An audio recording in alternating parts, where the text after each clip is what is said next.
Comme je descendais des fleuves impassibles, je ne me sentis plus guidée par les haleurs. Des peaux rouges criards les avaient pris pour cible, les ayant cloués nus aux poteaux de couleur. J'étais insoucieux de tous les équipages. Porteurs de blé flamand ou de cotons anglais. Quand avec mes haleurs on finit ces tapages, les fleuves m'ont laissé descendre où je voulais.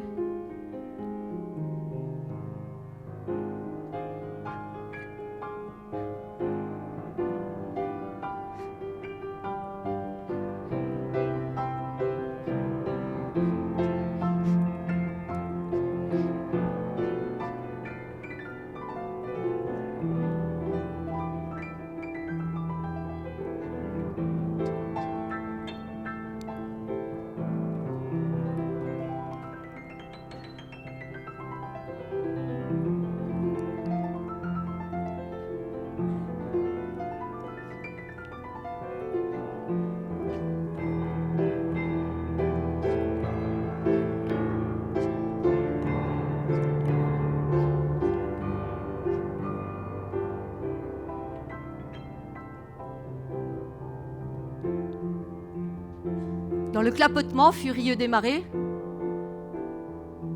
moi, l'autre hiver, plus sourd que les cerveaux d'enfants, je courus.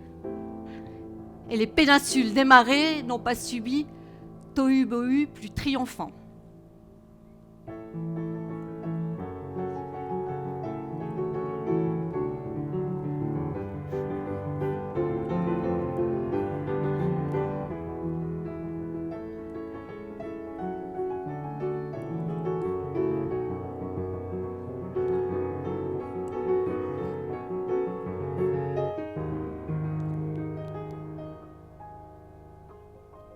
La tempête a béni mes éveils maritimes.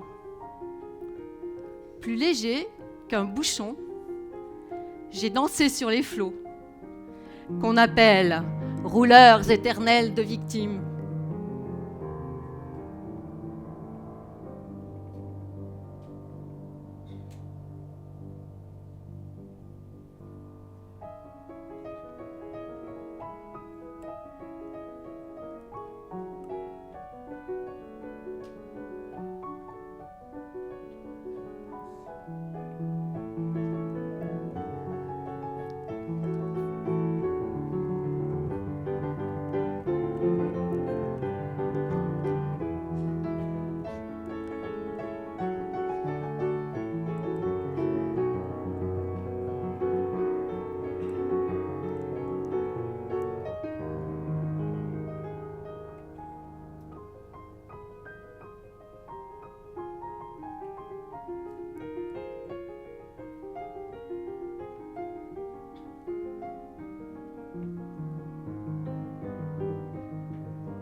Et dès lors, je me suis baignée dans le poème de la mer, infusée d'astres et latessant, dévorée par les azurs verts. Où, flottaison blême et ravie, un noyer pensif, parfois descend. Où, teignant tout à coup les bleuités, des lyres et rythmes lents sous les rutilements du jour, plus forte que l'alcool, plus vaste que nos lyres,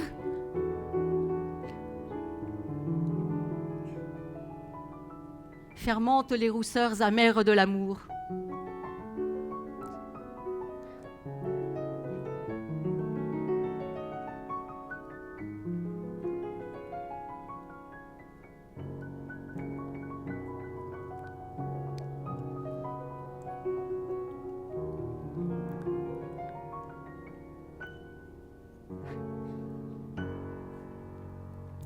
Je sais les cieux crevant en éclairs, et les trombes et les ressacs et les courants.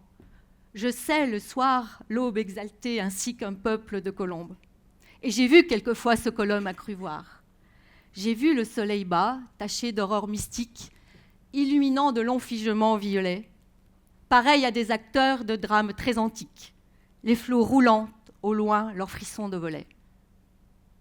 J'ai rêvé la nuit verte aux neiges éblouies, baiser montant aux yeux des mers avec lenteur, la circulation des sèves inouïes et l'éveil jaune et bleu des phosphores chanteurs.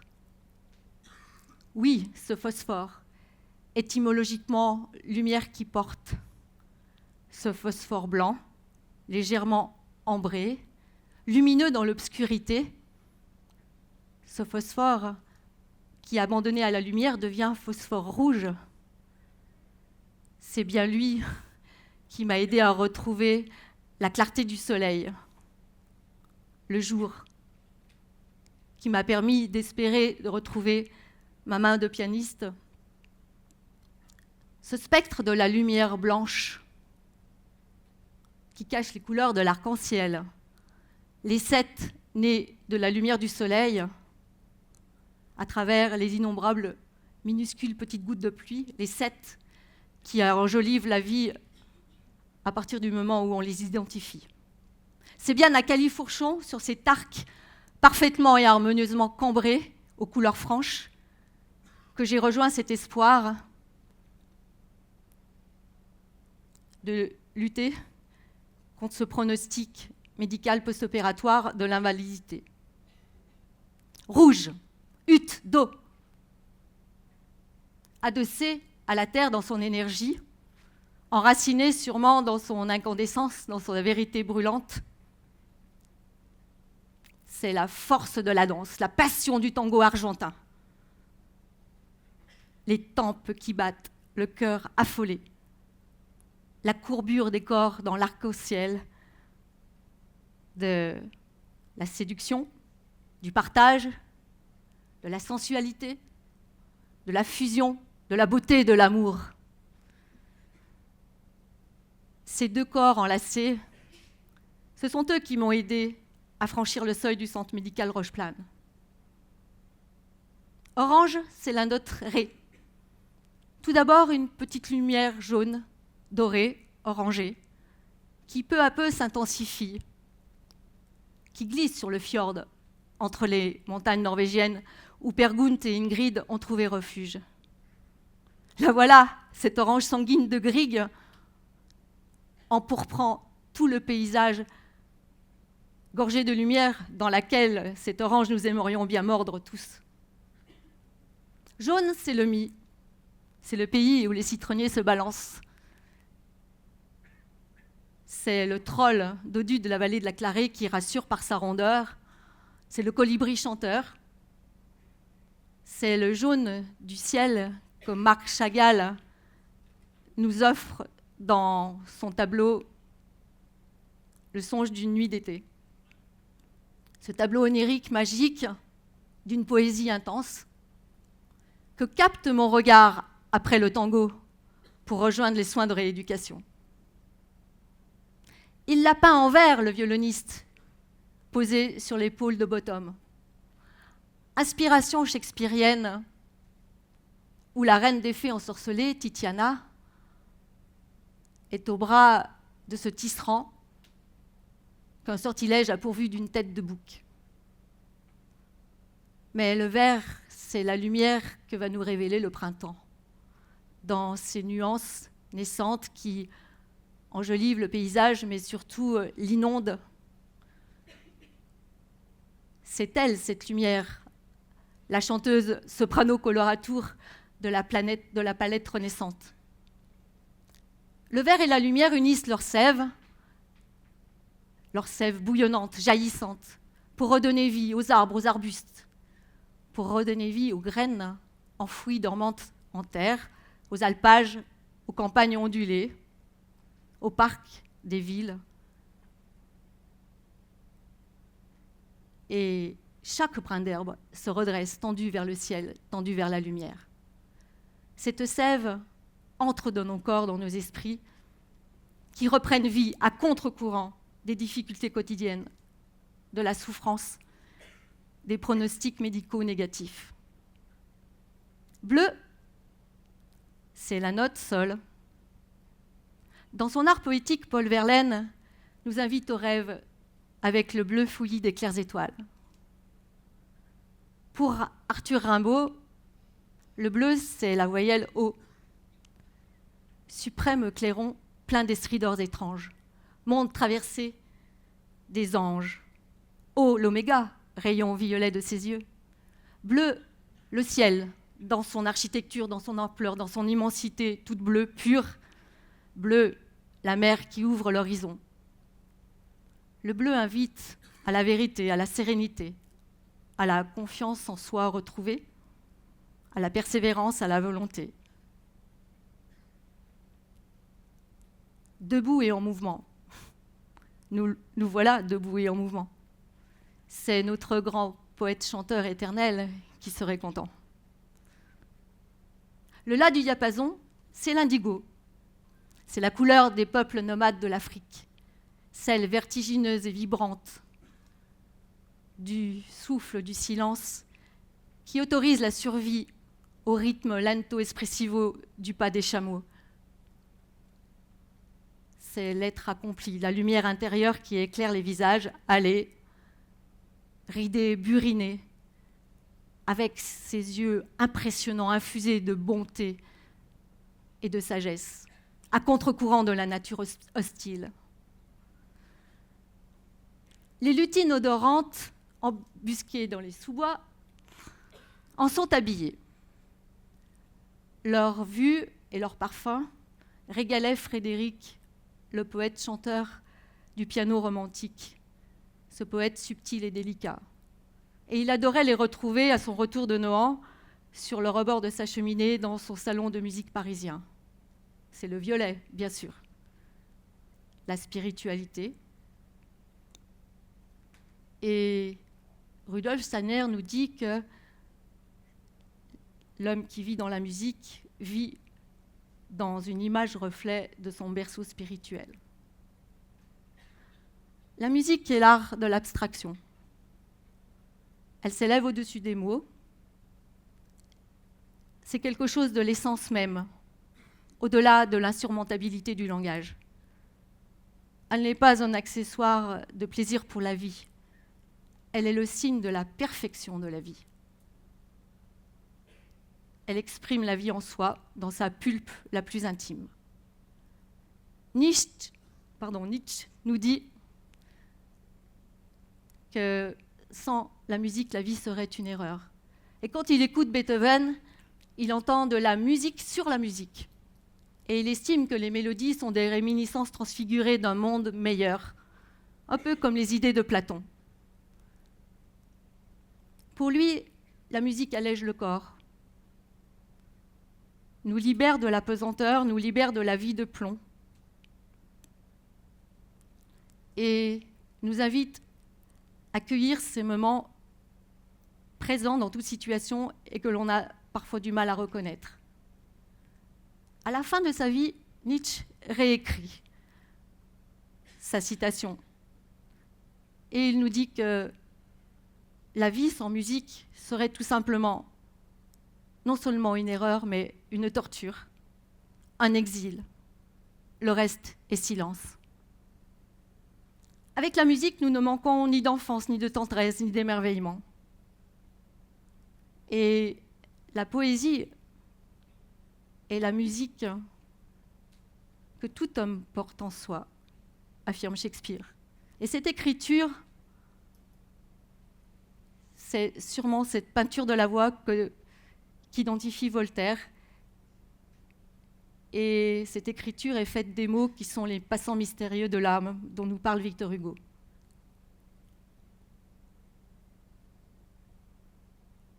Grâce à la poésie qui a assuré l'intérim lorsque je ne pouvais plus jouer du piano, lorsque mon bras droit, ma main, mes doigts étaient comme amputés, j'ai pu renouer avec la vie, aller à contre-courant, là aussi.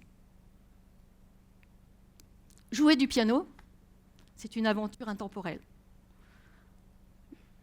Le verbe jouer se réfère-t-il à quelque amusement, comme si on allait sauter, sautiller, picorer les notes d'un registre à l'autre? Non. Jouer du piano, c'est l'apprivoiser, c'est le séduire, le taquiner, le bousculer, l'habiter, le caresser, le pénétrer, l'aimer. Il faut faire qu'un avec lui. Jouer du piano, c'est entrer dans le son, vibrer dans la résonance.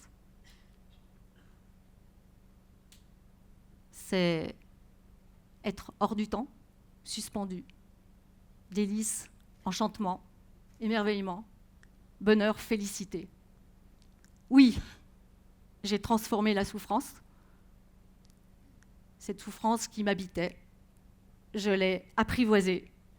Et une fois qu'elle a été en moi, je l'ai pétrie, je l'ai modelée, jusqu'à ce qu'elle devienne joie, joie de vivre. Beethoven disait que la souffrance pouvait se transformer en joie. Oui, j'ai marché longtemps, courageusement, depuis que cette interne inexpérimentée a piqué mes nerfs, depuis le 4 novembre 2011. Ce sont les sourires, les rires, les éclats de rire, l'ingénuité, la fraîcheur de mes petits-enfants. C'est la ressource que j'ai trouvée dans cette vallée de la Clarée, pure, vibrante. C'est un trou de verdure où chante une rivière, accrochant follement aux herbes ses haillons d'argent. Où le soleil de la montagne fière, lui, c'est un petit val qui mousse de rayons. Cette vallée vibrante de nature. Cette eau qui coule sur les petits cailloux se murmure. Je les ai écoutés, je les ai admirés. J'ai humé cet air vivifiant et pur. J'ai bu à l'eau des sources. J'ai caressé la pelouse alpine fleurie. Je suis rentrée dans ce paysage, je me suis fondue jusqu'à ce que je puisse renouer avec la vie.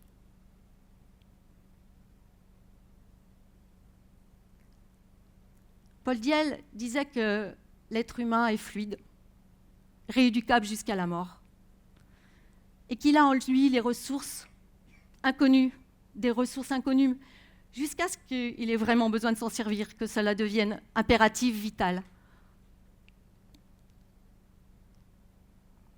Alors, je les ai employées, ces ressources. Le passé est vivant dans la lumière, mais la joie au cœur, le sourire en bandoulière, vous allez sûrement atteindre votre Fuji, votre Kilimandjaro, votre Everest. Et lorsque vous serez dans le ciel, dans ce bleu du ciel pur,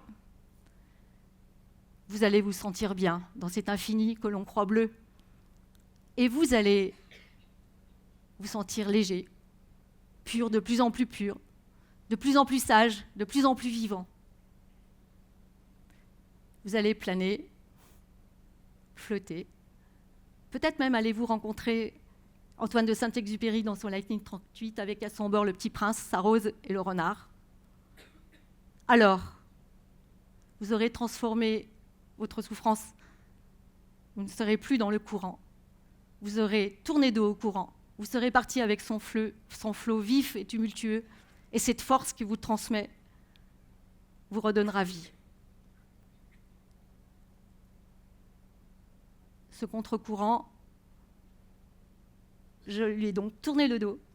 Me voici dans le courant, ce courant d'eau vie transmissible. Je suis une passeuse.